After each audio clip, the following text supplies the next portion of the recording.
কবিতার নাম দিয়েছি স্কুল জীবন। যখন পড়ি ক্লাস 1-এ তখন লাগে ভয়, ক্লাস 2-এ ওঠার পরেই কত আনন্দ হয়। ক্লাস 3-তে পড়তে পড়তেই ভরে উঠে যায়, বুঝতে পারি প্রাইমারি স্কুল এখন আর নাই। এখন শুধু হাই স্কুল, দেখবো এবার মজা। ক্লাস 5-এ উঠে সবাই স্যারদের ভয়ে সোজা। 6-7-এ উঠে আমরা এত বন্ধু পাই, তখন দেখি স্কুল জীবনে বন্ধুর অভাব নাই। সেই বন্ধুদের সাথেই যখন শুরু পড়াশোনার লড়াই, ক্লাস 8-9 শেষ হয়ে যায় লকডাউনের গড়াই।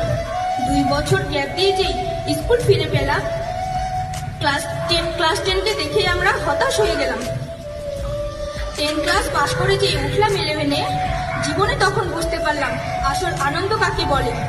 এত আনন্দ ভালোবাসা কোথায় যে আর পাই, ক্লাস 12-এর শেষ বেলাতে সবই বোঝা যায়। আসলে স্কুলের প্রতি যখন লেগে যায় মন, তখনই আমরা বুঝতে পারি শেষ স্কুল জীবন। আজ সকল শিক্ষক শিক্ষিকাদের প্রণাম জানাতে চাই, স্কুল জীবনের শেষ দিনে পৌঁছে গিয়েছি তাই। এই বিদ্যালয় ছেড়ে আমরা চলে যাচ্ছি আজ, এখানে কাটানো স্মৃতিগুলো সব হৃদয়ে গেঁথে থাক। নমস্কার।